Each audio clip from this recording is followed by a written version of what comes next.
Welcome back to Real Talk Unfiltered. Let's jump right into the good, the bad, and the Roman in Gladiator II.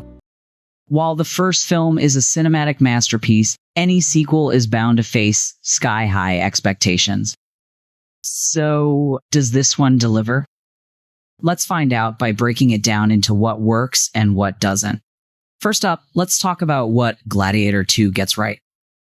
1. The visuals. Ridley Scott knows how to make ancient Rome look alive. From the grandeur of the Colosseum to the gritty realism of the battlefield, every frame feels like a painting. The use of natural light during outdoor scenes, mixed with dramatic shadows indoors, adds a level of authenticity that pulls you in immediately.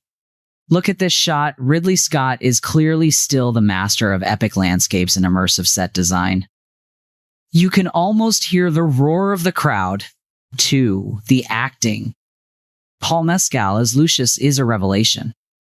He manages to bring both strength and vulnerability to the role, carrying the emotional weight of living in Maximus's shadow. And then there's Denzel Washington. Every line he delivers feels like it belongs on a marble plaque. His character brings a gravitas that complements Lucius's journey. And let's not forget Pedro Pascal, who's oozing charm and menace in equal measure. He's the kind of character you love to hate, and that's a good thing. Paul Mescal brings a quiet intensity to Lucius that mirrors Maximus's stoic strength while still feeling fresh and unique. 3. The action. The fight scenes are brutal and breathtaking. Ridley Scott once again proves he can choreograph large-scale battles while keeping the focus on the characters. There's one particular sequence, a nighttime ambush, that had me gripping the edge of my seat. Just look at the detail here. Every clash of swords and every scream feels raw and real. This is action done right. But no movie is perfect, and Gladiator II has its share of shortcomings. 1. The pacing. At times, the story drags. The movie is ambitious, and while that's commendable, some scenes feel like they're lingering too long on political intrigue at the expense of momentum. It's like they're trying to cram in every subplot, and not all of them hit as hard as they should. These moments of intrigue are interesting, but could have been trimmed to keep the story moving. 3. The stakes. While the personal stakes for Lucius are clear, the larger stakes for Rome feel a bit underdeveloped.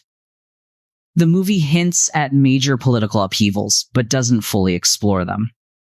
It's as if the story wanted to stay focused on Lucius, but couldn't resist dipping its toes into larger historical events. Here's a glimpse of the movie's attempt to balance personal and political stakes.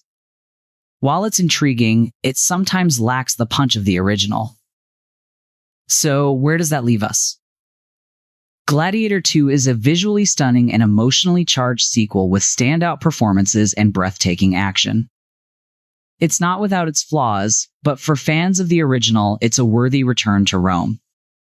Coming up next, we'll dive into the deeper themes of the film: legacy, redemption, and the weight of carrying a legendary name like Maximus. All right, we've broken down the good, the bad, and the in-between of Gladiator II. Stunning visuals, strong performances, but some pacing hiccups. What did you think?